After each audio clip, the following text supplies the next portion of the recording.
Hôm nay Khoai sẽ mặc trang phục truyền thống của người Hàn Quốc đến thăm cung điện của người Hàn Quốc và gặp rất nhiều người bạn mới ở đây.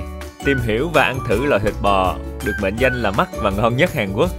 Và tất nhiên với một người mê ăn như Khoai thì trong tầm này mình còn đi thử rất nhiều những món ăn đặc sản khác của người Hàn Quốc nữa. Mọi người đi cùng Khoai nha, có nhiều điều thú vị lắm, nhớ coi để hết clip. Hi, chào buổi sáng tất cả mọi người, mình là Khoai, chào mừng các bạn đến với kênh Khoai lang thang. Khoai đang ở thủ đô của Hàn Quốc và bây giờ nhiệt độ là khoảng 8 độ C. Mấy anh em đang rất là lạnh luôn và nó đang đứng chờ đèn đỏ bên đây. Ở phía bên kia, xa, mọi người có nhìn thấy cái cổng hình con bò và có con heo nhỏ nhỏ bên cạnh.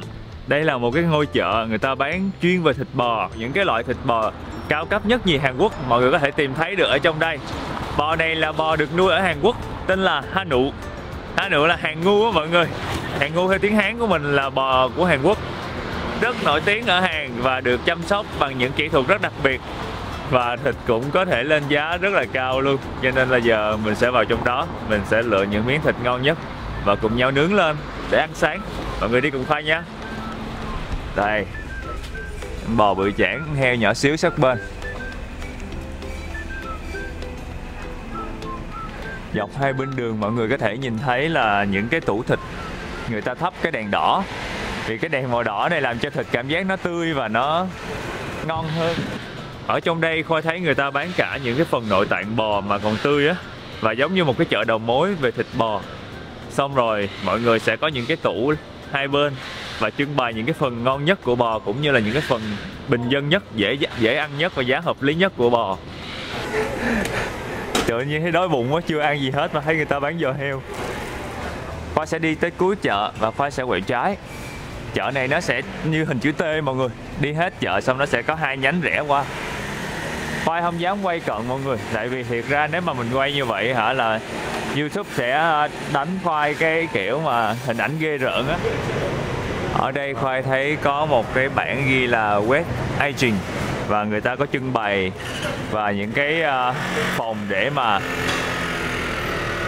làm cho tăng cái độ tuổi của thịt lên. 안녕하세요. Ở đây anh có rất là nhiều cái loại thịt với giá khác nhau.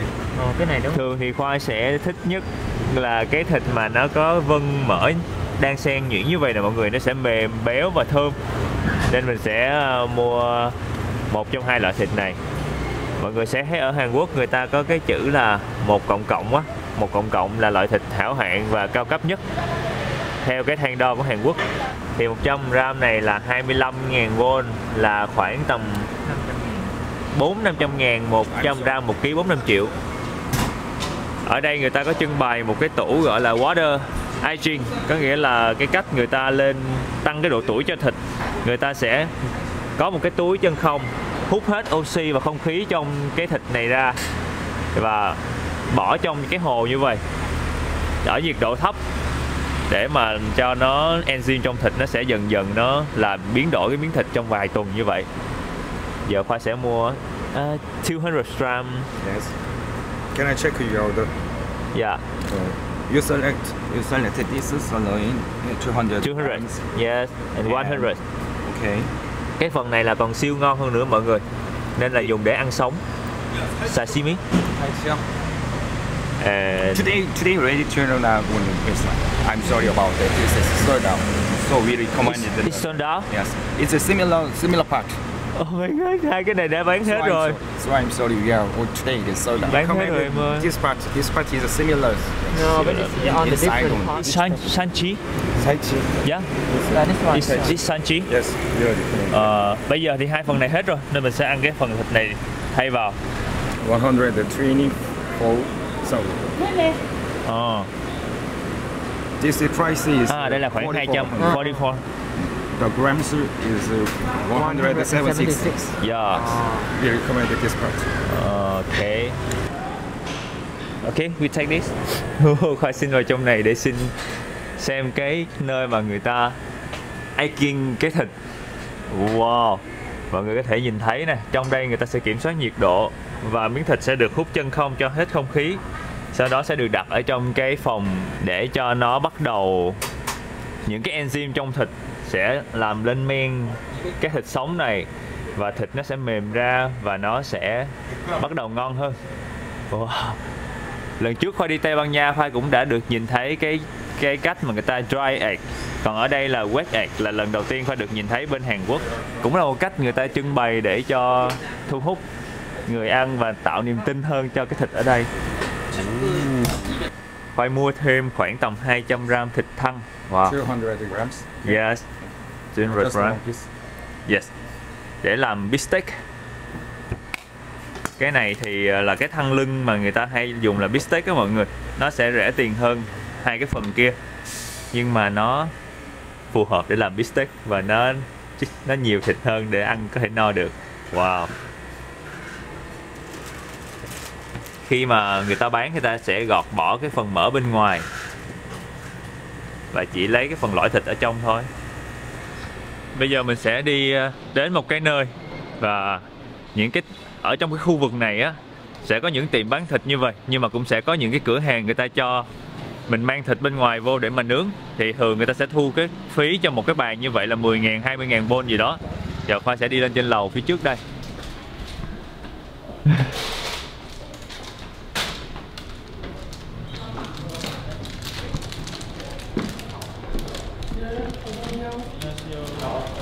Yeah, thank you. 안녕하세요. Can you use the camera? Cannot use. Không được xài camera. Can we just film us? Just film us. No? Không được thì thôi. We not film us also. You only Yeah, just us. display no. Yeah, okay, thank you. Mình sẽ đi lên trên đây.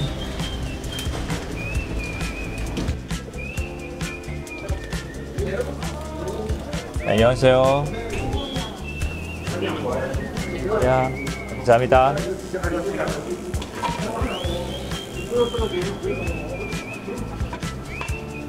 Thank you.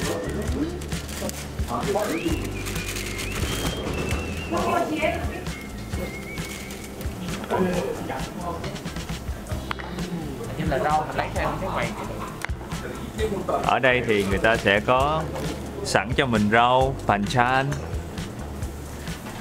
và đầy đủ các loại nước này nọ. Nếu mà mọi người muốn kêu thêm, giá thì sẽ để trên bảng này. 6.000 won cho một người là mình sẽ trả thêm khoảng 110.000 đồng cho một người ngồi đây, là 3 anh em là 18.000, là khoảng 350.000 đó mọi người, để mà mình thuê cái bàn và cái lò nướng này, với lại người ta sẽ cung cấp rau và banchan cho mình. Thịt ngày hôm nay Khoai mua sẽ gồm có sanchi, ở đây người ta gọi là sanchi, là cái phần thịt mà thăn mà mềm nhất của con bò, cho nên là thôi mình ăn cái này cũng được. Nó mà cái là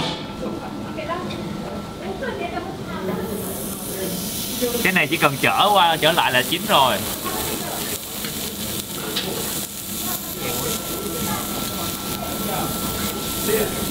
wow.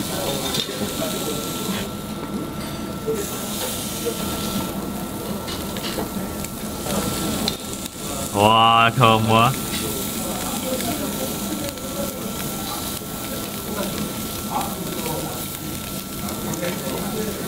Chấm muối ha.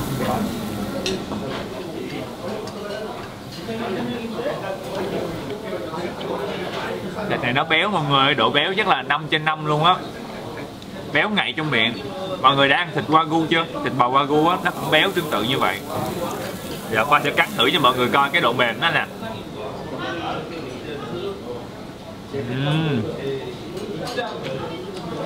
Những cái thớ mỡ chính là góp phần cho cái độ mềm của thịt đó.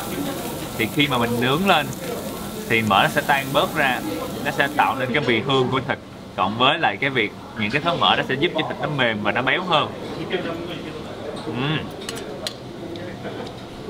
Béo xỉu luôn. Cái này mà đưa cho mẹ Khoai ăn, mẹ Khoai sẽ nhận xét một câu là ăn giống cục mỡ mọi người. Tại vì cái vị béo nó cũng khiếp, nhưng khi mọi người nhai kỹ, sau cái vị béo đó sẽ là vị ngọt của thịt và mùi rất là thơm. Nghe tiếng xèo đảo ha, phê luôn á. Nam ăn đi, anh quay cho.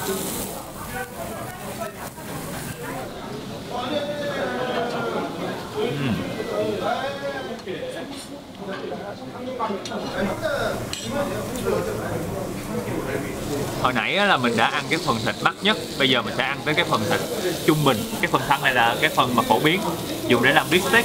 Thực ra thịt bò ở Hàn Quốc đó mọi người ta cái cách mà người ta nuôi á cũng rất là nghiêm ngặt và rất là kỹ thuật. Những người mà nuôi bò ở Hàn Quốc thì người ta còn gọi cả cái tên là nghệ nhân luôn. Chưa đâu, để một tí đi. Nó mau á, tức là nó xong phải cắt ra đèn. Em cắt đi. Thôi, tiếp nè. Cho Thu phụ trách chuyện chăm sóc miếng thịt bò này. Và cắt ra nãy Khoai nói tới đâu rồi ta? Bò Wagyu của Nhật. À, ở đây á hả, có những người mà người ta nuôi bò giống như cái cách người Nhật nuôi bò Wagyu luôn, là có cho con bò nghe nhạc, cho con bò uống nước ép trái cây, cho con bò ăn uống những cái thứ chất bổ á, để cho con bò nó thoải mái và nó tạo ra những cái thịt ngon nhất. Thì mọi người vô cái chợ này, mọi người mua thịt bò ở những cái tiệm xịn và mình vô những cái tiệm nướng này để mình ăn, thì giá nó sẽ cũng cao nhưng mà nó sẽ tiết kiệm hơn rất nhiều so với việc mình vào một cái nhà hàng 5 sao, 4 sao để mình ăn cái món bò này, thì giá nó sẽ được nhân lên gấp 3-4 lần nữa. Giờ thì Khoa sẽ tranh thủ phụ Thu chở chứ không nó cháy rồi. Miếng này nó săn hơn rõ ràng ha. Anh cắt hơi xong anh chở không kịp.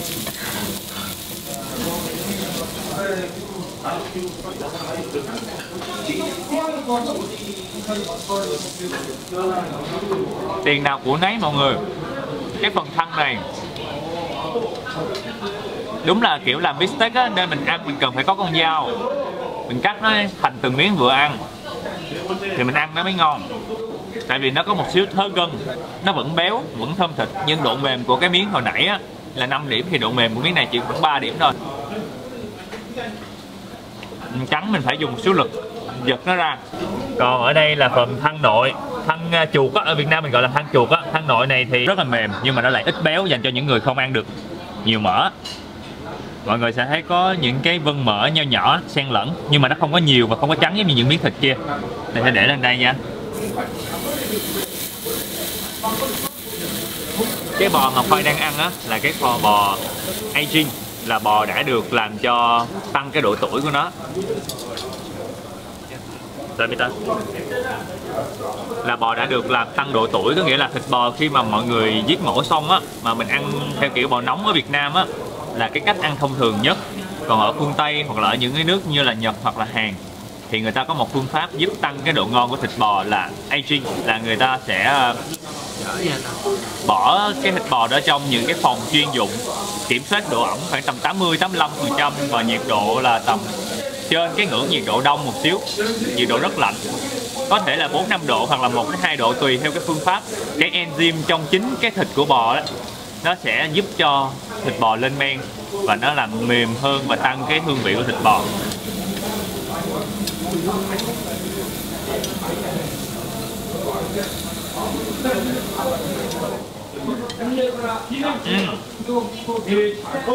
Vị thịt rất là đậm, mềm xỉu luôn và rất ít béo. Mình có thể cắn đôi miếng thịt này ra rất là nhẹ nhàng. Thử miếng khác cho mọi người nhìn thấy rõ không?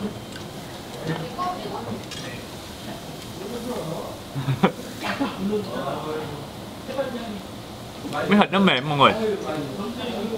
Cái này dành cho ai mà fan của những người mà ăn thịt mềm, thơm mùi thịt nhưng mà lại ít mỡ. Cái thân chuột này á, thân nội nó chỉ là một cái loại thân nhỏ xíu à. Một con bò chỉ có một phần nhỏ. Một xíu giá đậu nành, củ cải muối mù tạt, củ cải muối kim chi, thịt, tương đậu Hàn Quốc. Sau đó mình sẽ cuốn lại.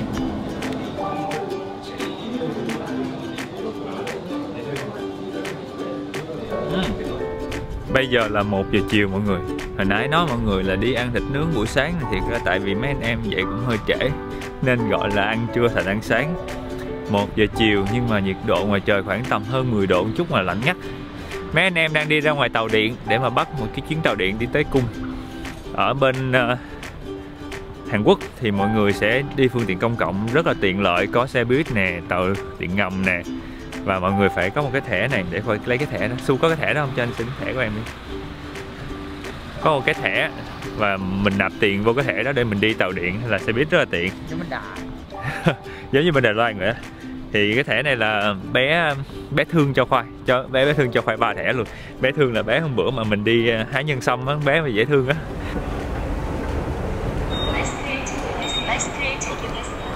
Khoảng 1.250 won cho một chuyến. Nếu mà đi dài hơn thì nó sẽ tính tiền thêm, mà cái số tiền tính hơn không nhiều đâu mọi người. Ở đây chính là bản đồ tàu điện ở Hàn Quốc. Và vị trí của mình đang đứng là ở đây mọi người. Và xung quanh đây có rất là nhiều những cái lai tàu điện. Và nó phủ rộng khắp ra nguyên cái khu vực Seoul và Incheon luôn. Ra cả sân bay thì mình cũng có tàu điện để ra. Và mọi người nếu mà đi tới những cái tỉnh khác ở Hàn Quốc thì vẫn có những cái phương tiện cái tàu điện tốc độ cao để mình đi. Thành ra là ở đây thì mọi người cứ xe buýt và tàu điện metro đi tới thôi. Mọi người nhìn nè, cái cách khoảng vài con đường, vài con phố thì sẽ có một cái lai tàu, vài con phố có con lai tàu, vài con phố có con lai tàu. Nên mình chỉ cần ở bất cứ nơi nào trong thành phố thì mình vẫn có thể di chuyển được rất là dễ dàng. Cái lai số 5 này á mọi người cũng là một trong những cái lai tàu đã xưa lắm rồi, cũ rồi. Người ta xây rất là lâu, thành ra mọi người sẽ thấy nhìn nó không có được hiện đại, nó hơi cũ kỹ. Ôi tàu vừa tới luôn hay sao vậy? Hên nó vậy.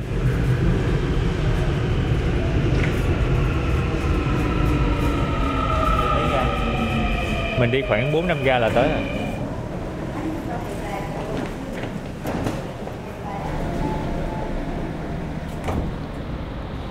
Phía trước Khoai là bức tượng của vua Sejong, một vị vua mà được người dân Hàn Quốc rất là kính trọng. Ông trị vì đất nước từ năm 1418 đến năm 1450 là 32 năm và là người đã cải tạo, sáng tạo ra cái chữ viết Hàn Quốc bây giờ để tránh lệ thuộc vào cái chữ Hán của người Trung Quốc thời xưa.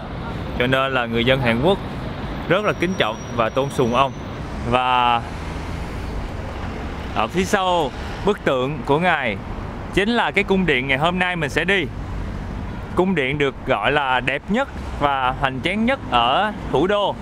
Xung quanh đây có rất là nhiều cung điện của hoàng gia, nhưng mà Khoai lựa chọn đi cái nơi này vì chỗ này đẹp nhất và lớn nhất mọi người. Nên mình đi, mình không có nhiều thời gian thì mình đi một chỗ thôi.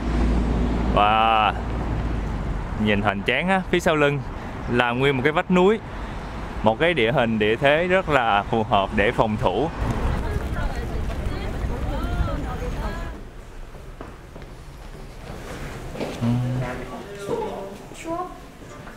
안녕하세요.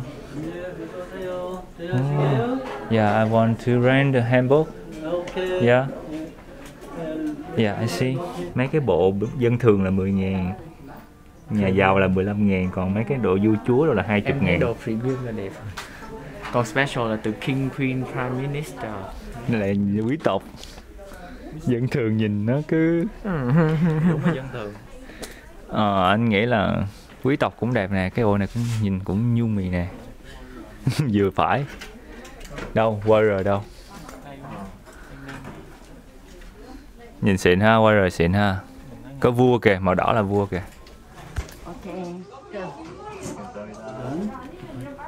And your passport or ID card, one person. Yeah.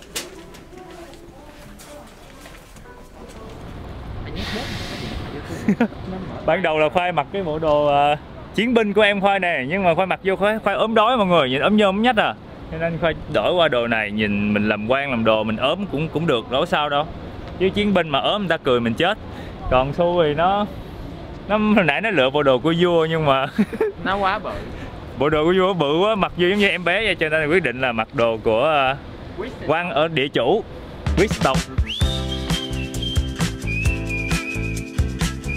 Phía trước Khoai chính là cung Jongbo. Mọi người sẽ thấy thường ở phía trước đây sẽ có diễn ra cái cảnh đội lính á mọi người, nhưng mà hôm nay trễ quá. Giờ mình sẽ đi vô trong. Đây là một trong những cái cung điện, chính xác luôn, đây là cái cung điện đẹp nhất và hoành tráng nhất ở khu vực Hàn Quốc. Cho nên Ở thủ đô thì mọi người sẽ thấy có tới 4-5 cung lận, nhưng mà nếu mà mọi người không có nhiều thời gian thì có thể ưu tiên đi cung này. Xung quanh thì mọi người sẽ thấy cũng ít người thuê đồ để mặc lắm mọi người. Tự nhiên Khoai mặc đồ này Khoai thấy Khoai mắc cỡ quá. Thường á mọi người, ở Hàn Quốc người ta sẽ bán một cái combo 5 vé để tham quan các cái cung điện. Nhưng mà vì mình không có thời gian đi hết cho nên mình chỉ mua vé của một cung này thôi. Giá vé bình thường là 3.000 đồng một người mọi người. Nhưng mà có một cái hay là mình mặc đồ này mình sẽ được miễn vé vào cổng. Vé vô cổng là 3.000 won, là 50.000, 55.000 tiền Việt Nam mình đó. Nhưng mà mình mướn bộ đồ này mình đi vô thì mình sẽ được miễn phí. một cái cách khuyến khích mọi người mặc đồ truyền thống để đi vào trong những cái cung của Hàn Quốc cũng hay. It's for free ticket. Thank you. 감사합니다. Yeah.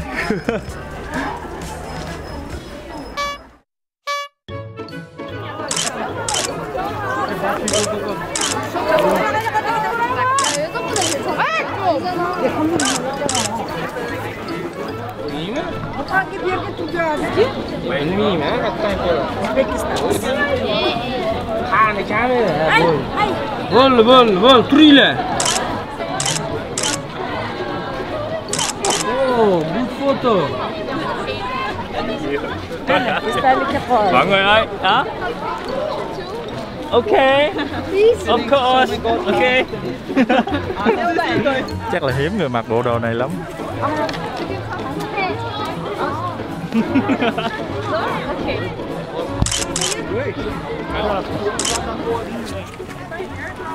Tự nhiên anh Phương trở thành người giống như là mascot để chụp hình. Hay thiệt. Thank you. Maybe. Yeah. I have a YouTube channel. What name? You have a phone? Okay, I can help you search. What's internet? Habi. It's my name. Where are you from? I'm from Vietnam. Yeah. Mặc bộ đồ này có cái lợi là mình được vô cổng miễn phí. Nhưng mà có điều là người ta cứ tưởng mình là nhân viên trong đây thôi mọi người. Mọi người sẽ nhìn thấy ở phía trên những cái bề mặt của kiến trúc gỗ ở Hàn Quốc, nhất là trong chùa chiền hay là trong cung điện, nó sẽ có một cái màu sơn, đó là màu đỏ thẫm và màu xanh thẫm. Màu đỏ thẫm đó là tiếng Hán của mình gọi là chu sa đó, còn màu xanh thì gọi là xanh lục thôi. Thì chu sa và màu xanh lục này ở Hàn Quốc người ta gọi cái lớp phủ đó là danchong, là một cái lớp phủ bảo vệ gỗ. Họ sử dụng cái cách này để giúp cho những cái công trình bằng gỗ có thể chống chịu được thời tiết, và dùng cái màu sắc không chỉ có màu chu sa, màu xanh lục đâu, và còn rất nhiều màu sắc khác nữa để trang trí và tạo nên cái họa tiết đặc biệt của các công trình kiến trúc. Và kể cả cái trống, thường có những cái trống bằng gỗ ở Hàn Quốc mọi người cũng sẽ thấy những cái họa tiết và cái màu sắc đặc trưng này. Jongbo cung á mọi người, nơi đây người ta gọi là Jongbo. Jongbo cung có nghĩa là cung Cảnh Phúc, xây dựng vào năm 1394 và sau đó đã được trùng tu rất là nhiều lần. Và thật ra là cung trong cái thời chiến tranh với Nhật Bản á, thì cung cũng đã bị phá hủy và sau này mới phục dựng lại dần dần. Chỗ này Khoa đang đi gọi là Cân Chính Điện, là cái nơi mà ông vua ổng sẽ thiết triều. Mọi người có thể nhìn thấy ở trong.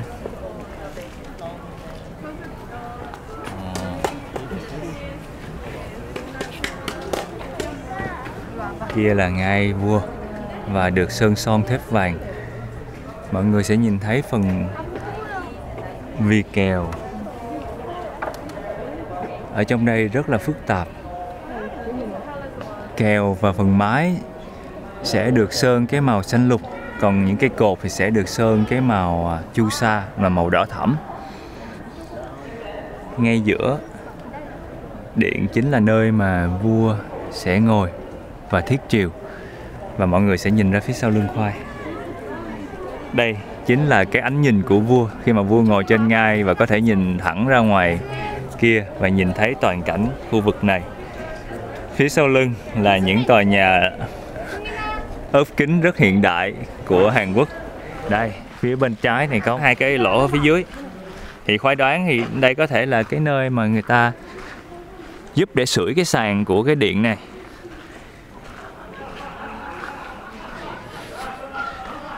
Nó giống như là một cái nơi mà mình có thể dùng than hoặc là gỗ để mà mình đốt và sưởi ấm cái sàn. Cái sàn này hoàn toàn bằng đá nha mọi người.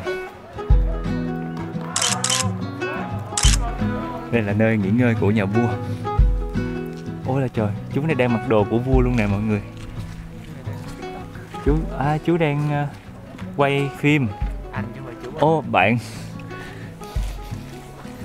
Wow, mọi người đang quay phim. Mình phải né qua. Đây là nơi nghỉ ngơi của nhà vua.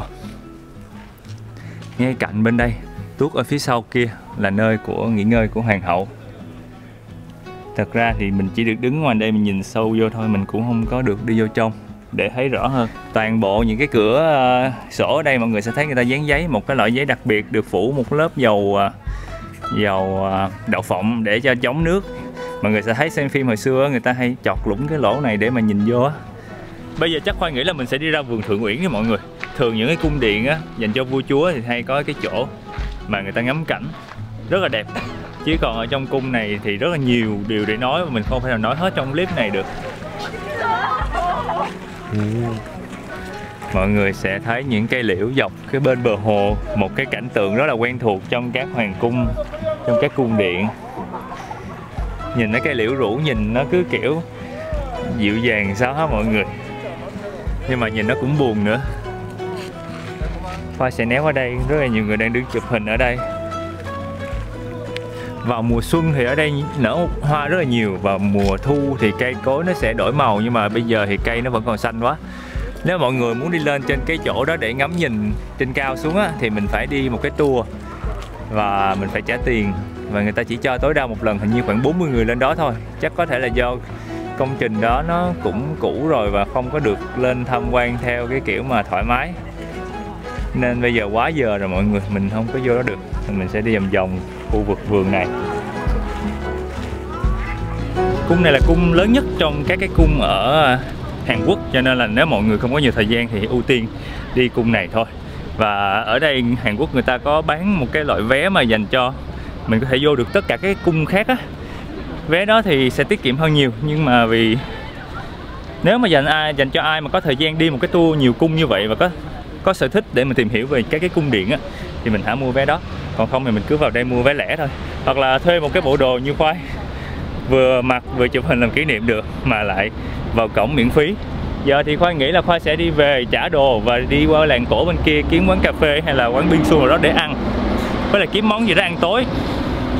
Trong cái khu vực cung này rộng lắm và có cả những cái bảo tàng nữa, thành ra là dành một ngày trong đó chưa chắc tìm hiểu được hết.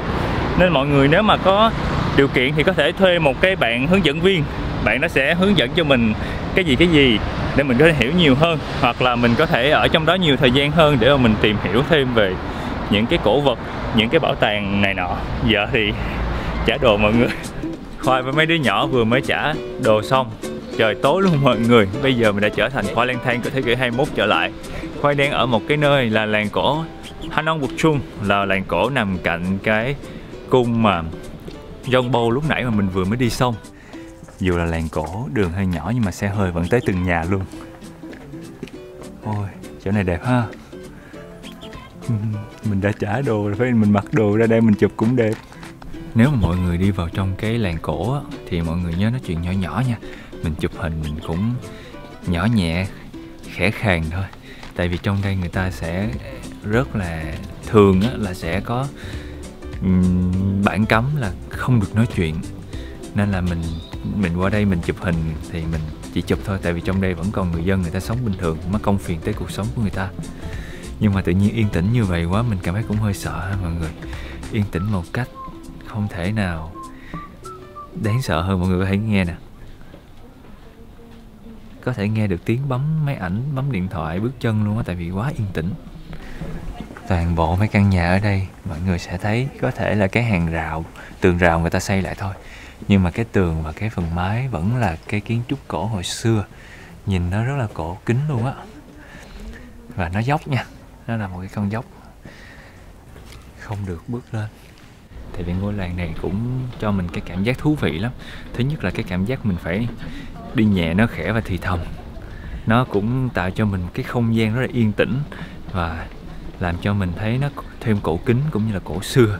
Mình có thể nhìn thấy sự đối lập giữa Hàn Quốc rất hiện đại phía xa và cả một cái dãy những ngôi nhà tồn tại từ thế kỷ thứ 14.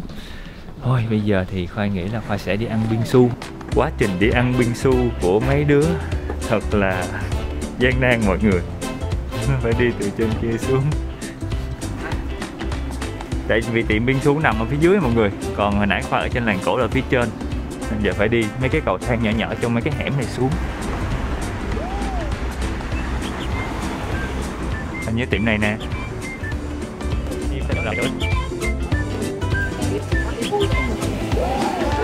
안녕하세요.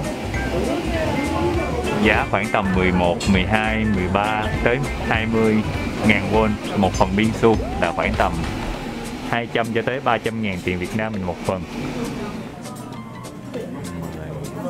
Wow.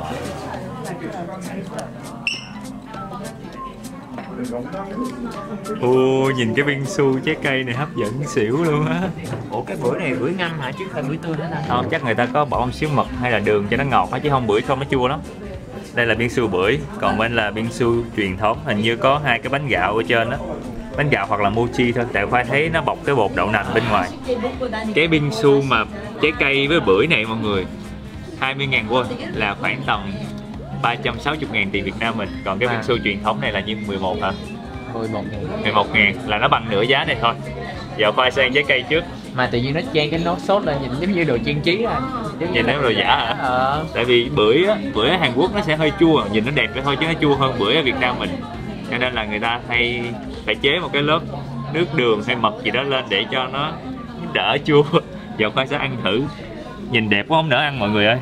Khi mình múc lên nó lộ cái lớp kem trắng ở trong ra.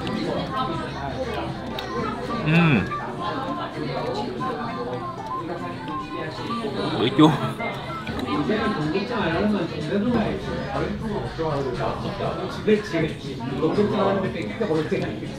Bưởi chua mọi người. Còn cái lớp xoài ở trên tôi thấy nó giống như là xoài mà xoài đóng hộp á. Nhưng mà cái này nhiều bưởi ha, lớp bưởi nó dày luôn.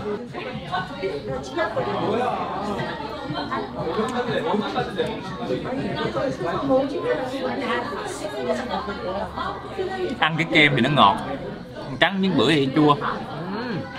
Chua hả? Con Su mặt chua à? Nó chua á.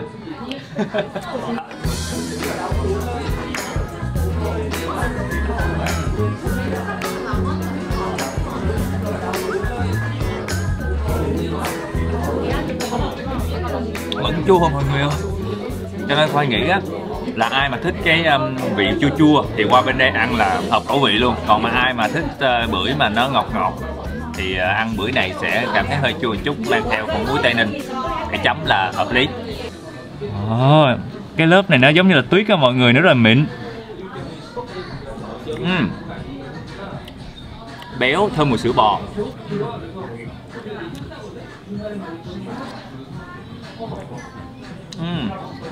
Mịn xỉu luôn. Bỏ vào miệng là nó tan ở trong miệng mình luôn á. Cái đậu đỏ này giống như là chè đậu đỏ mọi người ơi. Nó hơi đặc. Chết cha rồi. Đâu thấy gì đâu đúng không bạn? Không ai thấy. Nguyên tắc dưới 7 giây là mình có thể lượm mình ăn. Tự nhiên trên sống mà ăn đồ rớt đất vậy nó kỳ không ta? Làm sao? Ăn đại đi anh đây. Đậu đỏ đi trên chè đậu đỏ luôn. Ngọt, bùi bùi. Mà đậu đỏ này hơi cứng một xíu, không có được mềm. Và mình phải có một xíu sữa này nữa. Ở trên là mochi, cái lớp bột đậu nành ở ngoài rất là thơm, kết hợp với đậu đỏ bùi bùi. Và cái kem nó lạnh mát và nó tan ở trong miệng. Nói chung mà Khoai thấy cái vị truyền thống này khá dễ ăn. Nó làm gì anh ơi? Kè không vô lắm. Bây giờ là khoảng 10 độ C mọi người. Ở phía sau lưng Khoai mọi người sẽ thấy ở phía dưới là nguyên một con suối luôn. Xong rồi có những cái đoạn người ta trồng rất là nhiều cây nữa, nhìn rất là đẹp, sạch lắm luôn á mọi người nhìn nè. Con suối này dài lắm, tuốt ra ngoài kia luôn, đổ ra sông Hàn thì phải. Tại vì cái khách sạn mà Khoai ở là cách đây 10 cây số, Nhưng mà Khoai vẫn nhìn thấy con suối này. Giờ thì chắc là mình sẽ ăn một cái món ăn bò hầm đi mọi người. Ăn bò hầm xong ăn với cơm trắng. Cả ngày hôm nay ăn lên tinh nên tối mình ăn một cái món mà ấm ấm một xíu. Và đây là nhà hàng cuối cùng và tối nay chúng ta sẽ cùng nhau ăn một bữa ấm cúng. Ở đây là một cái hẻm nhỏ thôi mọi người. Và nhà hàng ở trong đây nó sẽ rộng ra. 안녕하세요. There are three people. Yeah, 감사합니다. Khoa sẽ ngồi ở đây, hôm nay đông quá. Đông quá vậy. Cầu cáo ở trong nữa.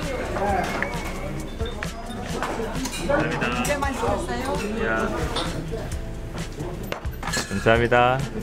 Sao có một cái ly rồi, chắc cô sẽ lấy thêm. Thank you. Cái ấm này đố mọi người là gì? Cho mọi người 5 giây đoán nha. Nếu mà ai trả lời đây là nước trà thì sai rồi. Nước mát cũng sai luôn, nước lọc cũng sai luôn. Để Khoai rót ra. Đáp án chính là nước hầm xương mọi người. Mọi người thấy nước đục đục không? Rất là nóng. Làm từ xương hầm. Cái này để những ngày mùa đông mình uống như vậy rất là ấm luôn á. Rồi, Khoa sẽ uống thử. Đi. Rất hay cho anh miếng tiêu với.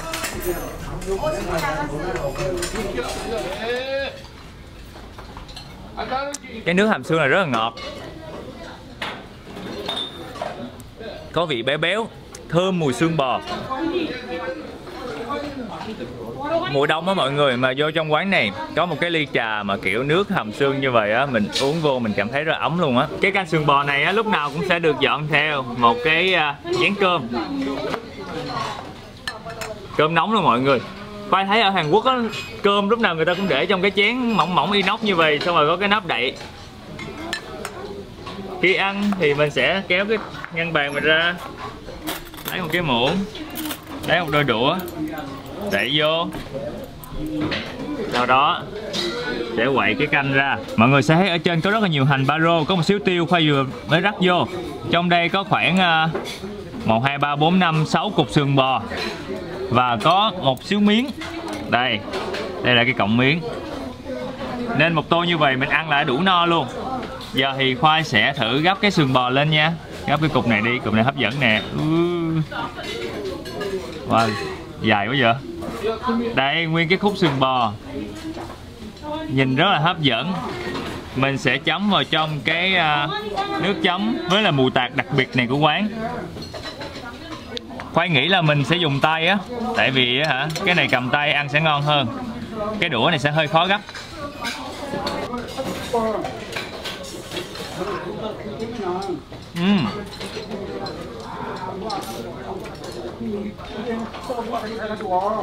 Cái nước chấm thơm mùi mù tạt, ngọt ngọt, mặn mặn, thơm một xíu nước tương của Hàn Quốc. Mọi người biết vì sao sườn lúc nào nó cũng ngon hơn những phần thịt khác không? Thứ nhất là vì nó nằm gần xương, cái vị ngọt của tủy nó tiết ra. Thứ hai nữa là nó có xen lẫn gân, mỡ và thịt, cho nên nó mềm, nó vừa có dai mà vừa có vị béo, không có bị ngán. Phải quên húp mất cái nước trong cái canh này.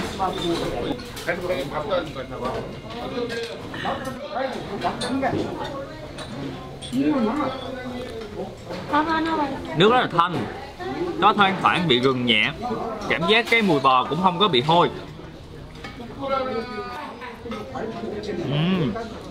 Mình không cần dùng quá nhiều sức, nó xuất ra khỏi cái xương luôn. Mọi người sẽ thấy cái cọng miếng nó trong suốt, nó hơi bự bự.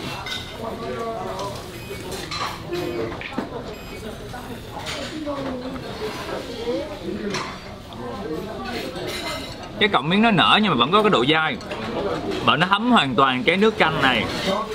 Giờ thì Khoai nghĩ là Khoai sẽ làm một cái bước mà người miền Tây rất hay làm, là sẽ bỏ cơm vào trong canh và trộn lên ăn với nhau. Trộn đều một xíu mọi người, sau rồi mình sẽ múc miếng cơm, miếng canh với nhau, húp.